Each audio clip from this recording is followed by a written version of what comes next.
The ones who seem to shove love away are sometimes the ones who need it most, you know.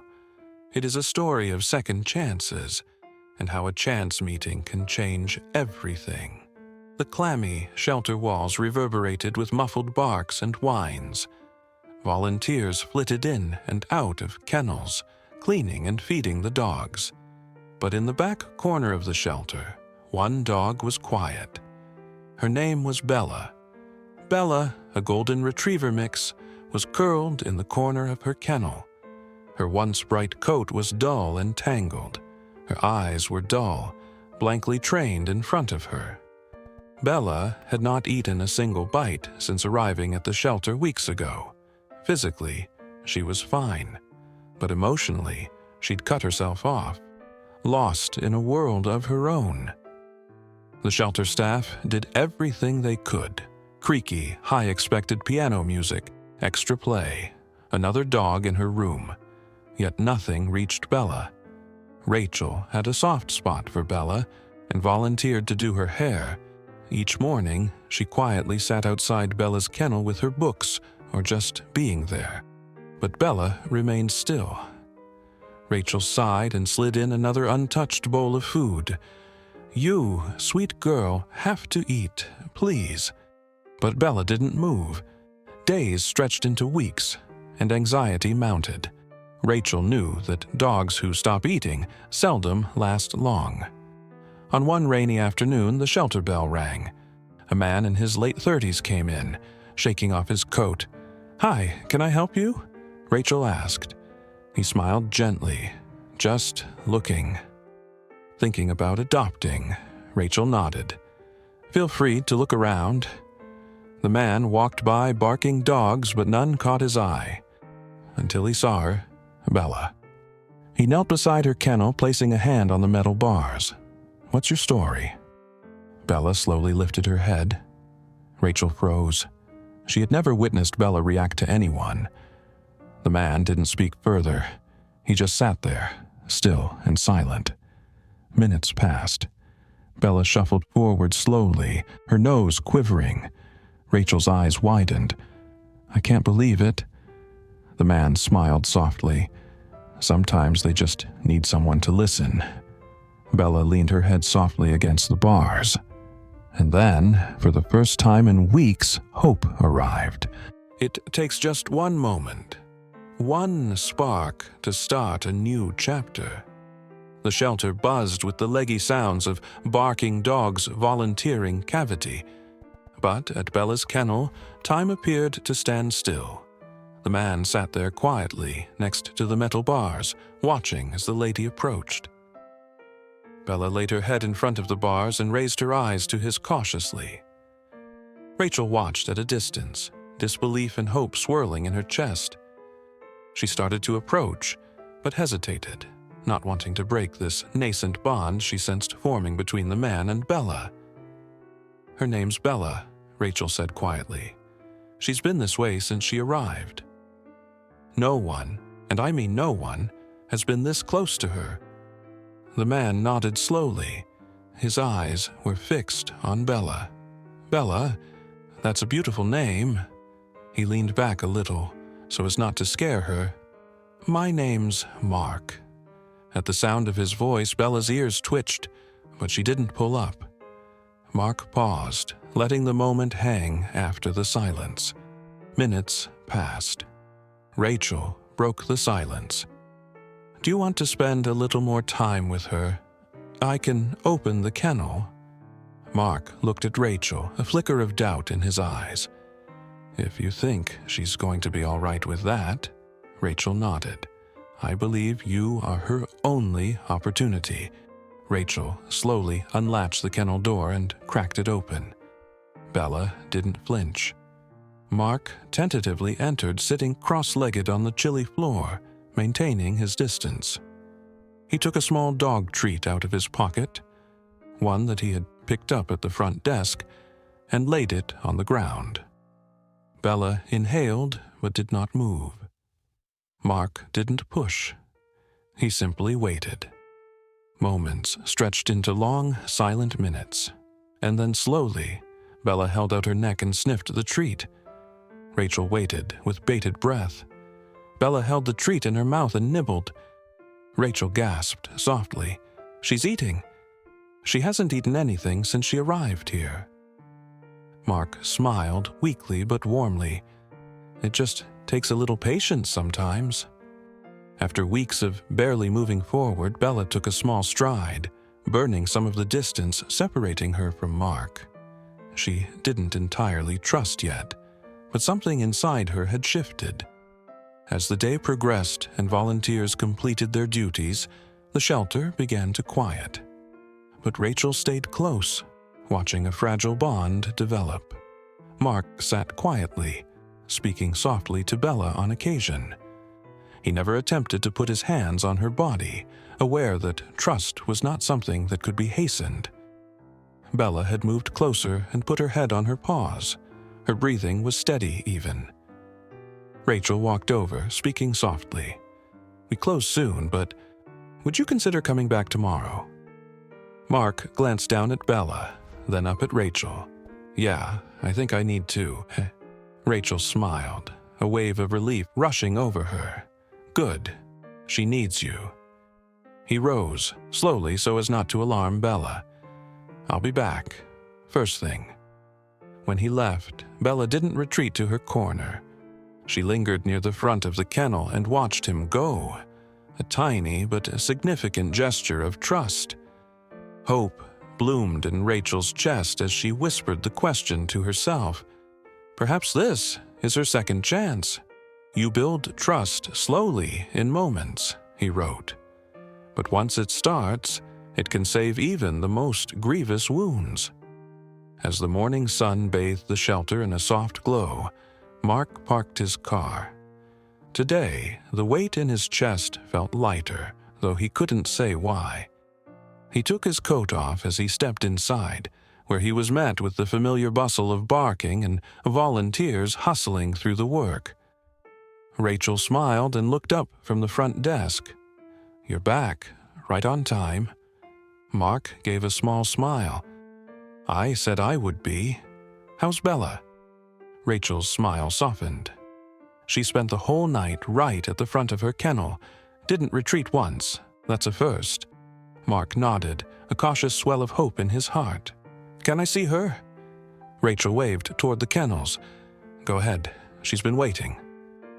Mark slowly walked toward Bella's kennel.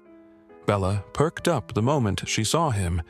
Her ears twitched, and, for the first time, her tail gave a tiny half-wag. Mark knelt beside the kennel door, smiling gently. "Hey, Bella, I told you I'd be back." Rachel watched from a distance, holding her breath. A lot of dogs passed through the shelter during her time there, and Bella's transformation, despite its being, in the grand scheme of things, a minor one, felt to her as if it was profound. Mark eased open the kennel and sat on the cold floor as he had the day before. This time, Bella didn't hesitate. She crept up to him and sniffed his hands before leaning against him slightly. Mark chuckled softly. Okay. No sudden moves. I get it." He dug into his pocket and pulled out another treat, extending it in his open palm. Bella was gentler with it, her eyes calmer now. Rachel cautiously approached, still amazed. "She trusts you, more than anyone here. It takes just one moment, one spark to start a new chapter." The shelter buzzed with the leggy sounds of barking dogs volunteering cavity. But at Bella's kennel, time appeared to stand still. The man sat there quietly next to the metal bars, watching as the lady approached. Bella laid her head in front of the bars and raised her eyes to his cautiously. Rachel watched at a distance, disbelief and hope swirling in her chest. She started to approach, but hesitated, not wanting to break this nascent bond she sensed forming between the man and Bella. "Her name's Bella," Rachel said quietly. "She's been this way since she arrived. No one, and I mean no one, has been this close to her." The man nodded slowly, His eyes were fixed on Bella. Bella, that's a beautiful name. He leaned back a little, so as not to scare her. My name's Mark. At the sound of his voice, Bella's ears twitched, but she didn't pull up. Mark paused, letting the moment hang after the silence. Minutes passed. Rachel broke the silence. Do you want to spend a little more time with her? I can open the kennel. Mark looked at Rachel, a flicker of doubt in his eyes. If you think she's going to be all right with that. Rachel nodded. I believe you are her only opportunity. Rachel slowly unlatched the kennel door and cracked it open. Bella didn't flinch. Mark tentatively entered, sitting cross-legged on the chilly floor, maintaining his distance. He took a small dog treat out of his pocket, one that he had picked up at the front desk, and laid it on the ground. Bella inhaled but did not move. Mark didn't push. He simply waited. Moments stretched into long, silent minutes, and then slowly, Bella held out her neck and sniffed the treat. Rachel waited with bated breath. Bella held the treat in her mouth and nibbled. Rachel gasped softly. She's eating. She hasn't eaten anything since she arrived here. Mark smiled weakly but warmly. It just takes a little patience sometimes. After weeks of barely moving forward, Bella took a small stride, burning some of the distance separating her from Mark. She didn't entirely trust yet, but something inside her had shifted. As the day progressed and volunteers completed their duties, the shelter began to quiet. But Rachel stayed close, watching a fragile bond develop. Mark sat quietly, speaking softly to Bella on occasion. He never attempted to put his hands on her body, aware that trust was not something that could be hastened. Bella had moved closer and put her head on her paws. Her breathing was steady even. Rachel walked over, speaking softly. We close soon, but would you consider coming back tomorrow? Mark glanced down at Bella, then up at Rachel. Yeah, I think I need to. Rachel smiled, a wave of relief rushing over her. Good. She needs you. He rose, slowly, so as not to alarm Bella. I'll be back, first thing. When he left, Bella didn't retreat to her corner. She lingered near the front of the kennel and watched him go, a tiny but significant gesture of trust. Hope bloomed in Rachel's chest as she whispered the question to herself. Perhaps this is her second chance. You build trust slowly in moments, he wrote. But once it starts, it can save even the most grievous wounds. As the morning sun bathed the shelter in a soft glow, Mark parked his car.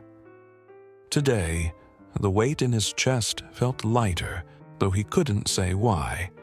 He took his coat off as he stepped inside, where he was met with the familiar bustle of barking and volunteers hustling through the work. Rachel smiled and looked up from the front desk. You're back. Right on time. Mark gave a small smile. I said I would be. How's Bella? Rachel's smile softened. She spent the whole night right at the front of her kennel. Didn't retreat once, that's a first. Mark nodded, a cautious swell of hope in his heart. Can I see her? Rachel waved toward the kennels. Go ahead, she's been waiting. Mark slowly walked toward Bella's kennel. Bella perked up the moment she saw him. Her ears twitched, and for the first time her tail gave a tiny half wag. Mark knelt beside the kennel door, smiling gently. Hey, Bella, I told you I'd be back. Rachel watched from a distance, holding her breath. A lot of dogs passed through the shelter during her time there, and Bella's transformation, despite its being, in the grand scheme of things, a minor one, felt to her as if it was profound. Mark eased open the kennel and sat on the cold floor as he had the day before. This time, Bella didn't hesitate. She crept up to him and sniffed his hands before leaning against him slightly. Mark chuckled softly. Okay, no sudden moves. I get it. He dug into his pocket and pulled out another treat, extending it in his open palm. Bella was gentler with it, her eyes calmer now. Rachel cautiously approached, still amazed. "She trusts you. More than anyone here. Every new beginning comes from some other beginning's end." For Bella, it was not just a new home. It was a new lease on life. The quiet country road was infused with the soft hum of Mark's truck. A line of tall pines ran alongside the driveway as he drove slowly up to his house. He sneaked a look at Bella in the passenger seat. Her body was tight, but her eyes were more peaceful than they'd been earlier, curious but tentative. Mark took a breath, clenching the steering wheel to the point it was starting to hurt his hands before he relaxed. "Well, here we are, Bella, home." The truck engine sputtered to silence.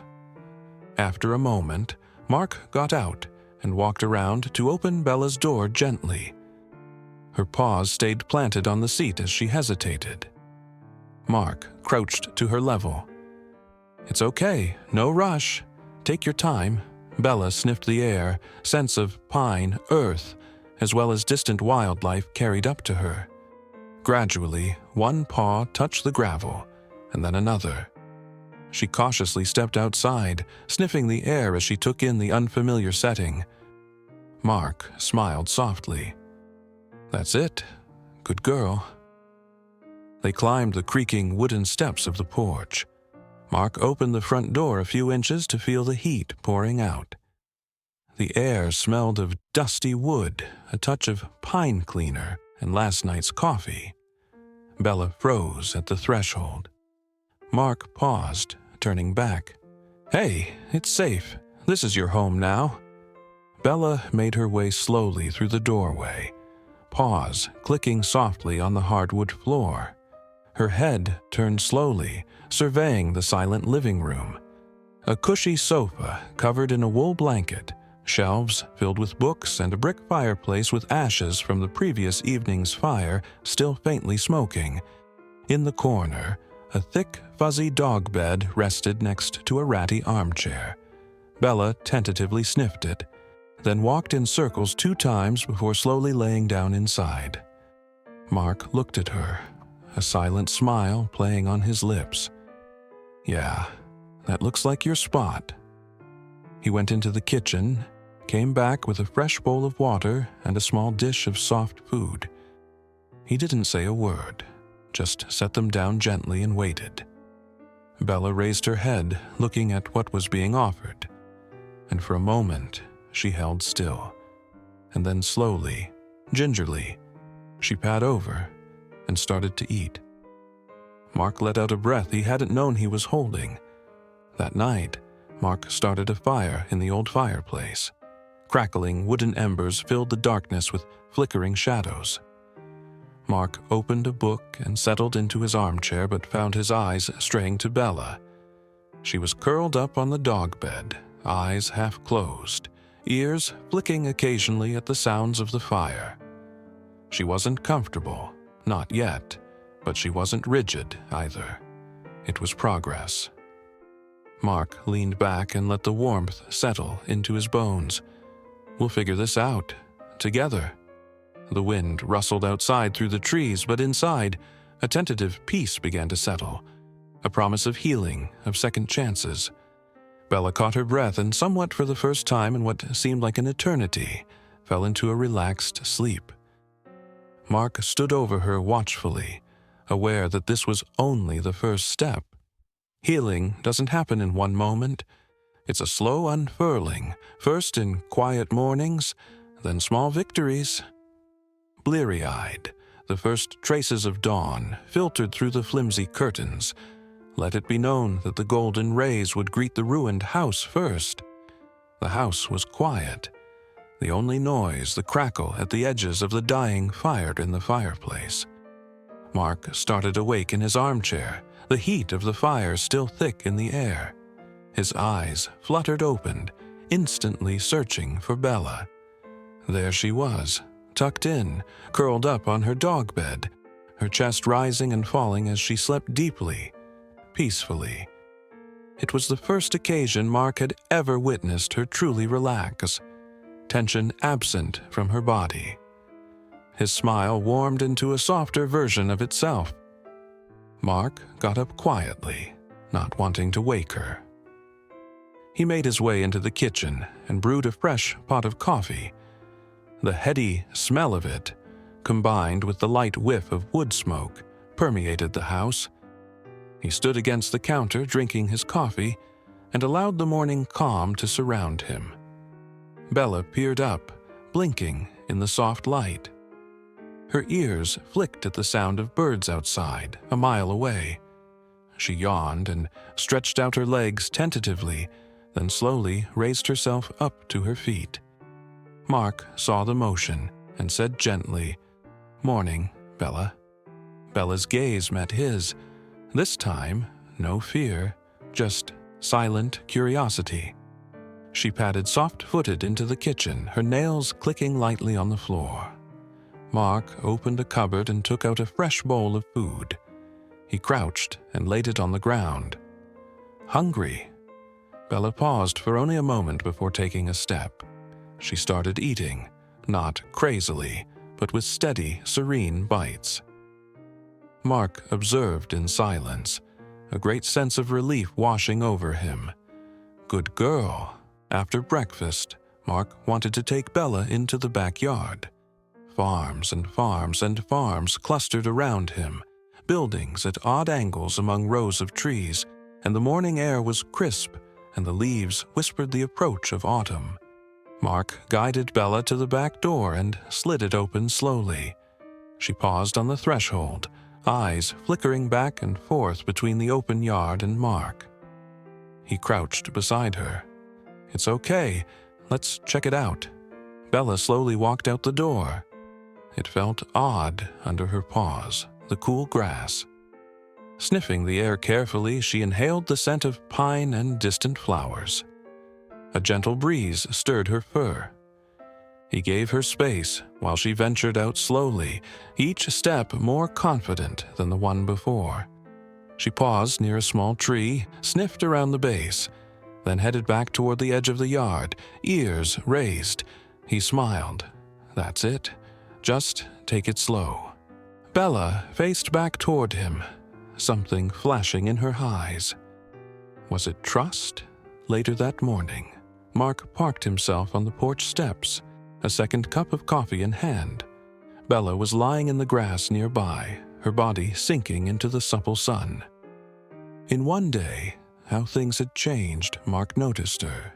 She wasn't the same withdrawn dog huddled in the corner of a shelter kennel.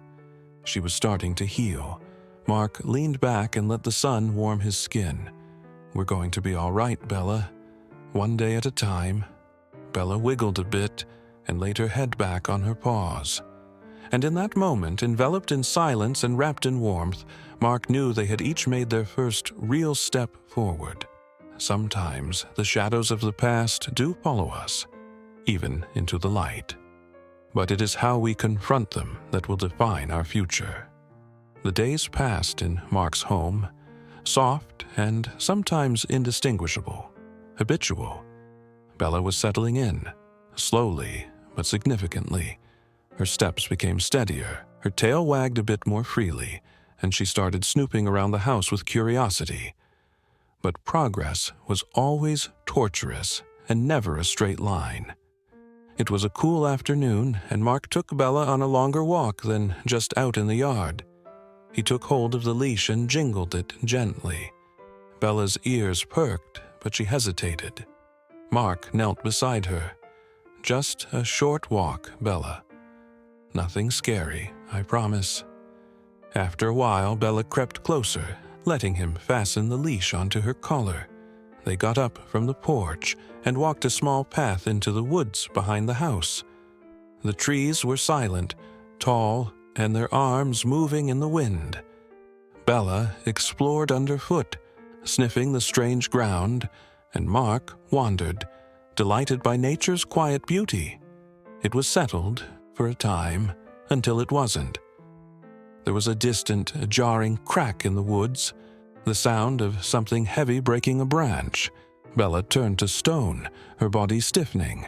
Mark immediately noticed. "Hey, it's okay, probably just a deer." But Bella had a different reaction. She didn't just startle, she terrified.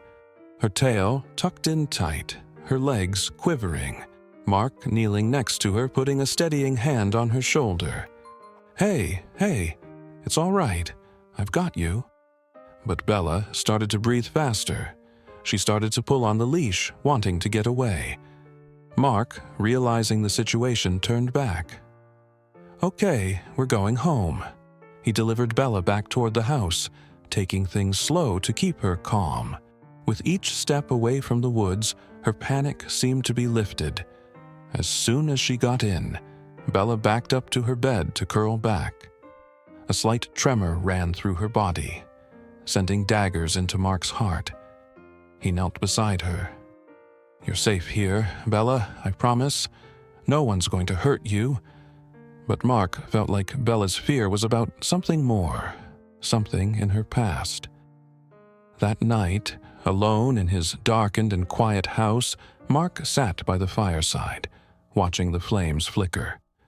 Bella lay in her bed, tossing and turning with the occasional whimper. Mark could no longer look the other way. "I want to know what happened to her before the shelter." The following morning, Mark returned to the shelter without Bella in tow. He was greeted at the front desk by Rachel, who was surprised but happy to see him. "Hey, Mark, how's Bella doing?" Mark smiled faintly. "She's adjusting, slowly, but something frightened her very badly yesterday. I was just wondering if you knew about where she came from." Rachel sighed, took out a thin folder. "Not much. She was taken in by a neighbor who found her roaming around an abandoned house. No ID, no chip. Just alone and scared." Mark frowned. "Where was this property?" Rachel hesitated. "On the outskirts of town, near the old mill, but it has been unused for years. Why?" Mark shook his head slowly. "I think I need to see it. I hope it will give me insight into what she's gone through." Rachel bit her lip. "Be careful, Mark. That joint feels creepy to folks in there." Mark nodded, a fierce resolve in his emerald gaze. "I have to do this. For Bella, sometimes, and only way through is to face the shadows that we have left behind." The road to the old mill was long and winding, and lined with trees whose bare branches tore at the sky. He tightened his grip on the steering wheel, focusing on the bumpy path. The more he drove, the more desolate the area became. He remembered Bella's fear in the woods. Whatever had happened to her, it had begun here. We were entering the abandoned mill now, a rusted metal frame buried by plants, the mountain of garbage piling up at its bottom, its windows shattered. The mighty structure sagged after years of neglect. Vines crept up the walls, taking back the building inch by inch. Mark parked the truck a couple of 100 yards away and hopped out. The cold wind stung at his skin. He looked around. No signs of life. The place was eerily quiet. He crept up to the door, the heels of his boots shuffling in the dirt.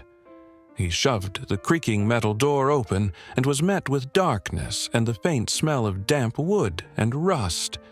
Inside, scattered broken machinery and yellowing papers fluttered on the ground.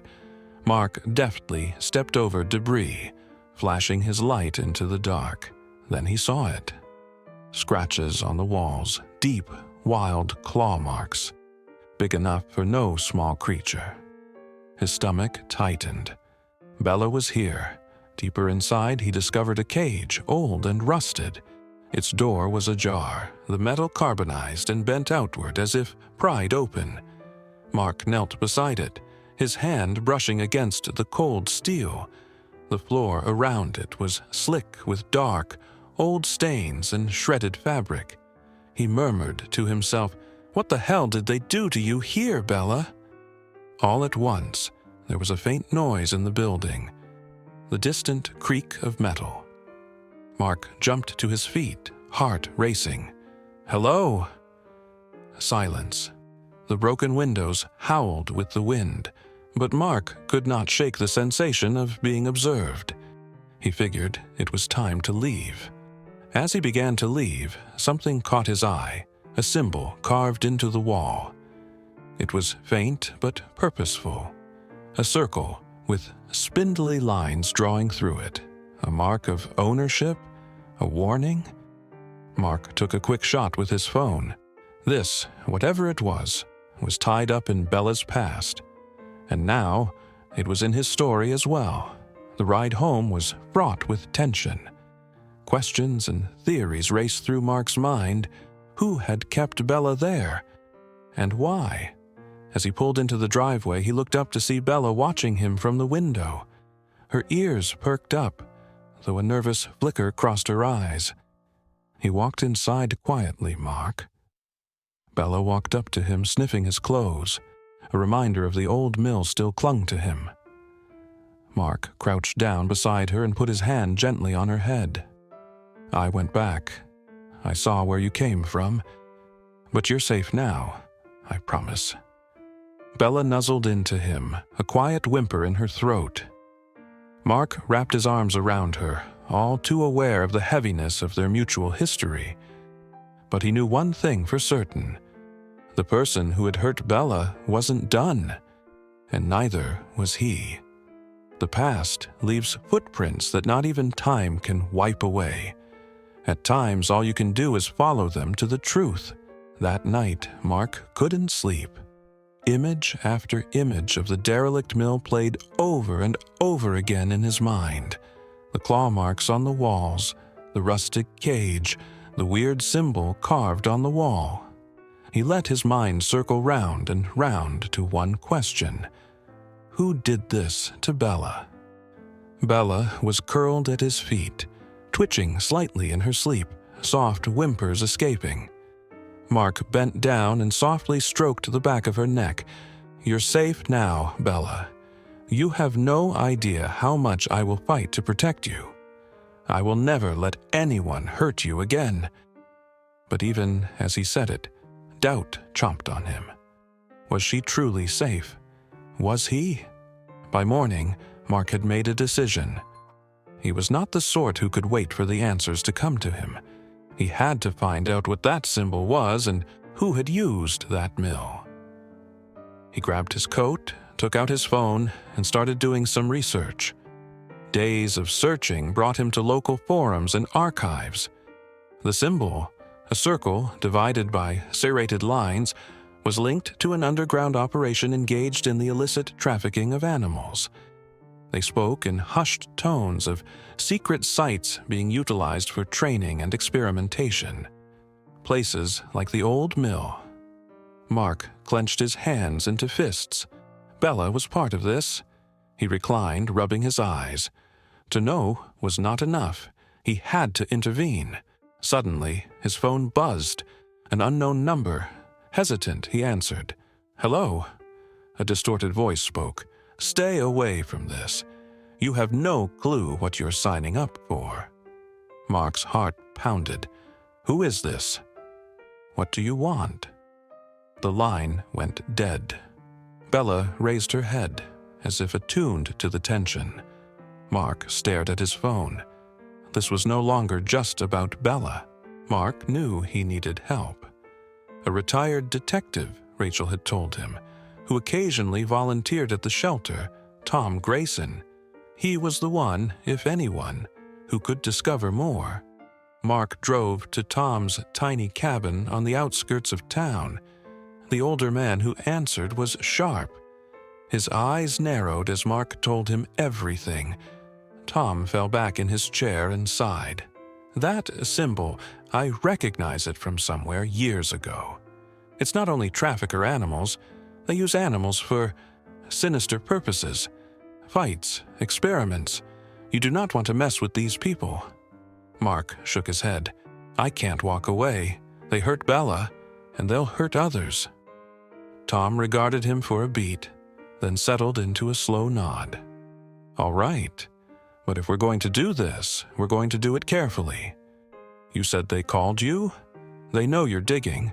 That means they're watching." Mark's stomach tightened. "So, what now?" Tom leaned forward.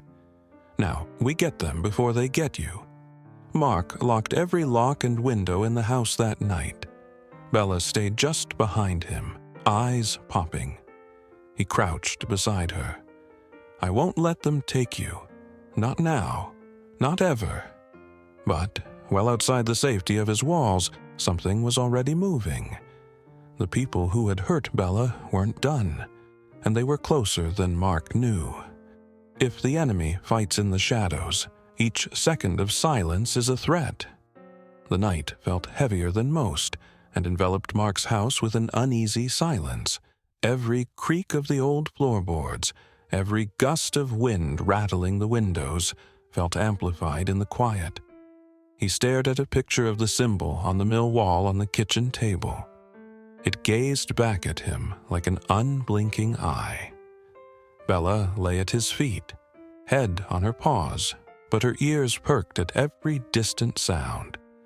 She couldn't sit still. She felt the shift in the air. Rubbing his face, Mark felt his exhaustion edging in. The earlier phone call replayed in his mind. "They know you're digging." He couldn't possibly deny the existence of a reality. They were watching him. Mark walked through the house, checking every lock, every window. He closed the curtains tight, turned off unnecessary lights, and made the house less visible from the outside. Outside, the wind rose, thrumming the trees in the dark. Then, a soft, metallic clink. Mark froze. Bella raised her head, ears at attention. She started a low growl of warning. Mark picked up the old hunting rifle mounted on the wall. He hadn't needed it in years, but tonight, it seemed essential. Shuffling to the front door, he looked through its little peephole. Nothing. Then comes the movement, a shape darkening at the edge of the trees. His grip on the rifle tightened. "Mark! Who's out there?" Silence. But then, something scurried across the porch. A small, little thing. Mark opened the door a crack to peek down. It was a collar. His blood ran cold. It was old and worn, the tag rusted and scratched. Mark reached down, picked it up, and a word was etched into the metal tag. "Bella." Mark's breath froze at the back of his throat. This wasn't her collar. This was something different, a message. Bella whined softly and edged against his leg. Mark stepped backward into the house, slammed the door shut, and bolted it tightly. He looked at the collar in his hand. They weren't just watching. They were telling him they were nearby. The following morning, Tom met with Mark once more. Mark set the collar beside the table. "They left this on my porch. They know where I live." Tom's face darkened. "They're not only threatening you, they're seeing how far you'll go." "Trying to scare you off?" Mark shook his head. "It's not going to work. I need to finish this." Tom leaned forward. "Then we move first. I've been jiving on that symbol. There's a property not too far from the mill. Abandoned on paper, though it's been active. Cameras recording the security. Vehicles going in and out at night. We hit it tonight. See what they're hiding." Mark hesitated. "What if they're waiting for us?" Tom smirked grimly. "They might be, but I've faced worse, and I don't scare easy." Mark nodded slowly. "Neither do I." That evening, Mark prepared. He loaded the rifle, grabbed a flashlight, and packed extra gear. Bella had been watching him, feeling the tension. Mark crouched beside her. "I want you to stay here, okay? Stay safe." But Bella whined softly, nudging against his hand. Mark hesitated. Tom's voice rang in his head. They want to scare you off." Mark sighed. "All right, but you stay close. No heroics." As night descended, Mark and Tom traversed the woods toward the abandoned property. The trees loomed, the air crackling with the tension. In the distance, dim lights gleamed through the trees. "We stay together, whatever happens," Tom whispered. "Ready?" Mark agreed, gripping the rifle tighter, and together they cast themselves into the shadows. The further in you go, the more difficult it is to turn back, yet some trails must be walked to their close. Mark and Tom moved quietly through the brush, and the thick woods swallowed them whole, and the rustle of a leaf or snap of a twig underfoot echoed ominously in the still night. Distant lights twinkled faintly through the trees as they reached their destination. Tom beckoned to Mark to crouch down next to him behind a thick tree trunk. He took out a pair of binoculars and focused on the clearing ahead. Beyond the trees was a large, apparently abandoned warehouse. Its facade was rusted and draped in vines, but dim lights flickered behind the cracks in boarded-up windows. The figures moved in and out, not in a hurry but on a plan. This was no empty building. "They're definitely using this place," Tom muttered under his breath. "Security cameras, guards. This is not some rundown shack." Mark clenched his jaw. "Then this is where they hurt Bella. This is where it started." Tom lowered the binoculars. "It's heavily guarded. We can't just walk in, but there's a side service entrance. Less traffic. That's our way in." Mark nodded, his knuckles white around the rifle. "Let's move." They circled the perimeter low, moving with purpose, disdainful of artistry. The frigid air stung their skin, but adrenaline dulled the cold. Tom took them to the service entrance. A rusty metal door propped ajar. He slowly pushed it open, motioning for Mark to cover him. The hinges creaked softly, but the sound was masked by the low moan of machinery. The warehouse, inside, resembled a maze of metal walkways and massive storage racks. Bright fluorescent lights hissed overhead, throwing long, dim shadows. Mark and Tom were silent. They stayed to the shadows. There were voices from farther back, low, murmured conversations, the shuffle of steel-toed boots on concrete. Then they heard it. A faint, pained whimper. Mark froze. The echo of Bella's cries echoed in his mind, and for a second he was back at the shelter hearing her soft cries at night. But this was different. This was now. Mark's eyes narrowed. "We need to find what they're covering up." Tom nodded grimly. "Stay close."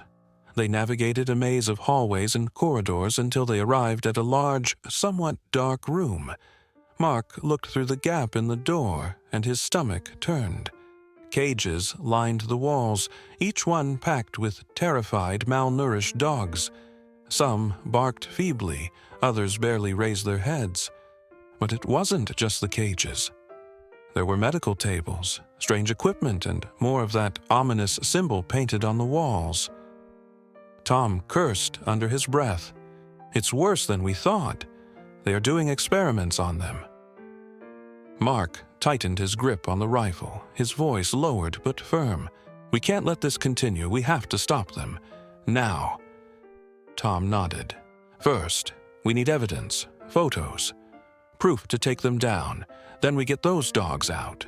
Mark took out his phone and snapped photos of the cages, the equipment, and the symbol.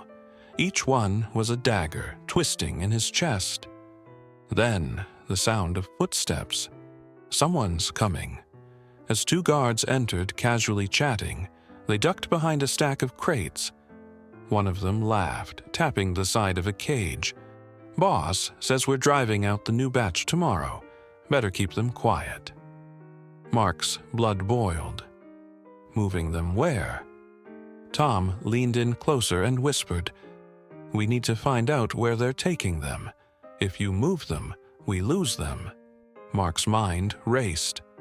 Let's follow them. Perhaps they'll take us to more." Tom hesitated, but nodded. "Stay sharp."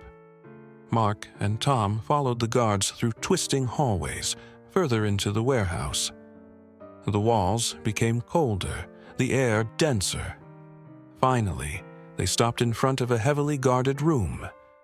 They peeked through a small window and saw a man dressed in a suit. Tall, imposing, talking on a phone. Papers were strewn across the desk in front of him, and behind him, a map on the wall had various places marked. Tom narrowed his eyes. That's got to be the one doing this. Mark focused on the map. Other locations. This is bigger than this warehouse. Before he could assimilate more, the man turned sharply, his eyes piercing, as if he were sensing something. Tom pulled Mark back. "We've seen enough. June, we need to get out before we get caught."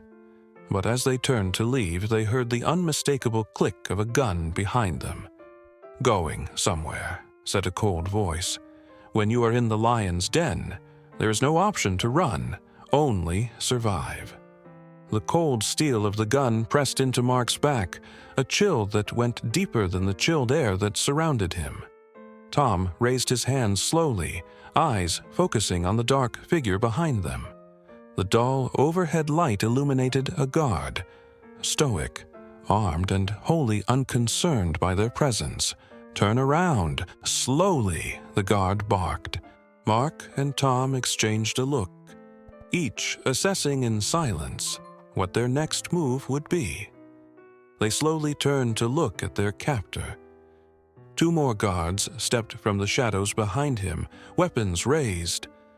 Suddenly, the man in the suit who had earlier been holding the maps ducked into the hallway, his piercing gaze shining with authority. His manner was even but laced with peril. "I was kind of wondering how long it would take someone to sniff around here," he said, hands clasped behind his back. "But I have to admit, I wasn't expecting company." Tom narrowed his eyes. "You're the one who's running this operation." The man smirked. "Observation skills, impressive, but it won't help you now." Mark clenched his fists. "What do you want from those animals? Why, Bella?" The man's smirk deepened. "Bella?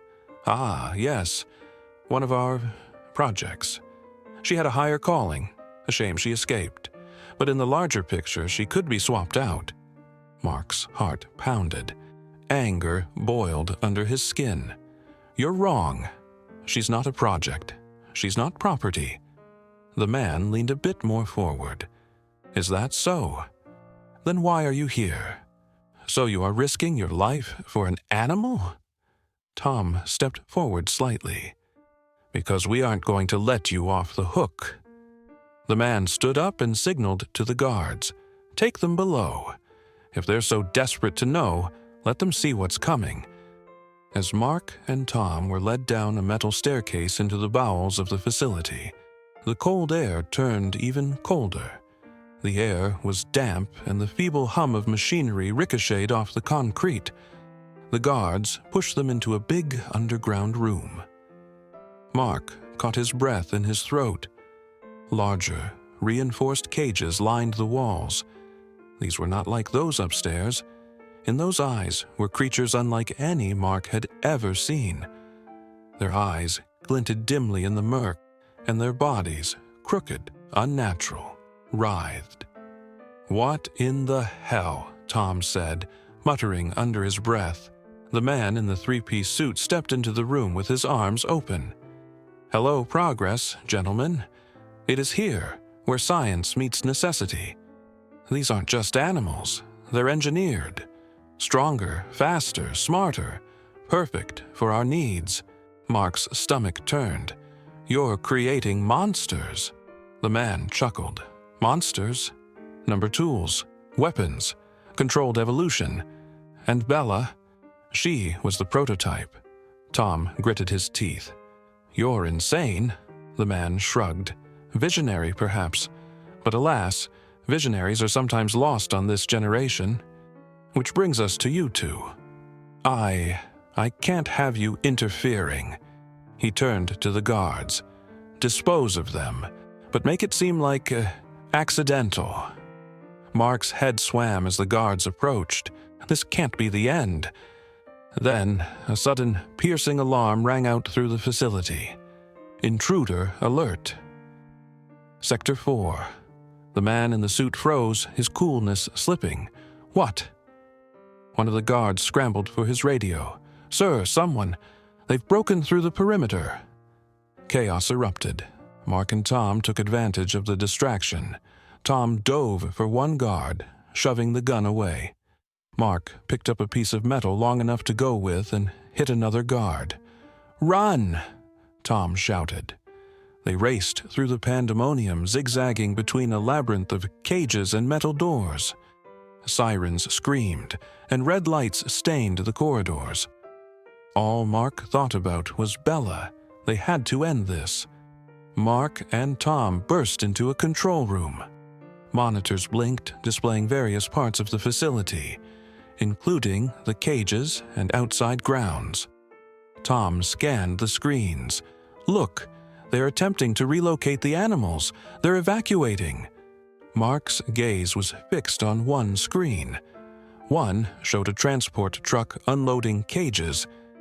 He pounded his fist on the console. "We can't let them leave. We need to shut this down. Now." Tom's gaze flicked to a control panel. "If we overload the security system, it might set off a lockdown. Trap them inside." Mark shifted to the panel, fingers dancing over the buttons. "Do it." Alarms changed. A deep, mechanical humming throbbed in the walls. Security lockdown initiated. With a clank, heavy doors slammed shut across the facility. Tom smirked. They aren't going anywhere now. But Mark's eyes darkened. Neither are we. We finish this. Every ending is a new beginning.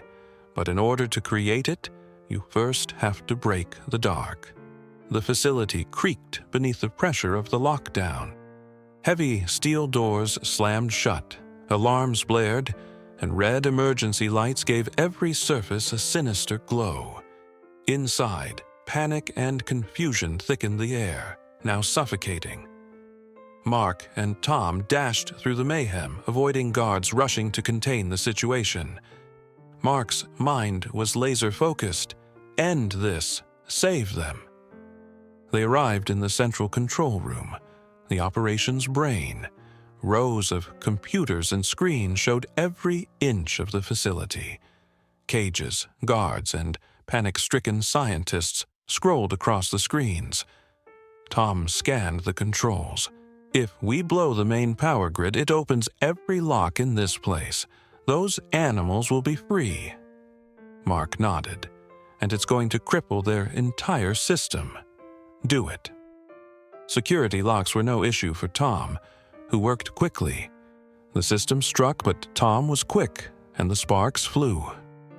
System override. Power failure imminent. The entire facility shook. The lights flickered and went out. Only the emergency lights flashing red remained. Cages flew open with the sound of metal clanging through the corridors. Dogs of every breed, beaten and frightened before, rushed ahead, bewildered but liberated. Some erupted into wild barking, others dashed to any exit they could find. The lower level's monstrous creation howled into the dark. It was no longer bound. From the control room window, Mark watched as chaos unfolded. But it was not fear he felt. It was victory. Tom grabbed his arm. "We need to go, now. This place is not going to hold for long." Mark nodded. "Wait. Bella, I need to find her." Tom hesitated, then sighed. "I'll hold them off. Go." With the crumbling halls collapsing around him, Mark weaved between fallen debris and panic-stricken guards as he tore off down the pressured corridor. Heart pounding, he followed the dim emergency lighting deeper into the facility. Then, a soft whimper. He veered into a side room. There before us, huddled in the corner of a small, reinforced cage, was Bella, her gaze locked on his, wide, scared, but recognition registered. Bella! Mark dashed over to the cage, pulling at the latch. It wouldn't budge. Come on, come on. It was a crowbar that caught his eye, and he grabbed it and wedged it into the lock and forced it open with all the strength he had. The lock snapped. Bella raced into his arms, shaking. Mark held her tightly. It's over. You're coming home. The facility was rocked by explosions. Fire raged from lower floors as systems broke down. Sprinting through the crumbling building, Mark had Bella in his arms. Tom battled the last of the guards, winced and bloody, but still on his feet. He spotted Mark. I thought you were lost, Mark smirked. Let's finish this. They emerged through the emergency exit at the moment the building behind them collapsed in a dust and fire cloud. The air at night was cold, but it was clean, free. The remaining animals fled into the nearby woods, released at last. Mark dropped to his knees, cradling Bella. She licked the side of his face, quaking but alive. Tom stood next to him, gazing at the charred remains. It's over. We did it. Mark gazed up at the smoke billowing upward. Number, it's just beginning. And there are even more such places. And they won't stop. Tom nodded slowly. Then neither will we.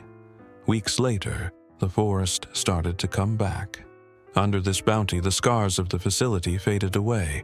Mark was standing on his porch. Bella curled up at his feet. A man, Tom, came up holding a folder. Intel came in.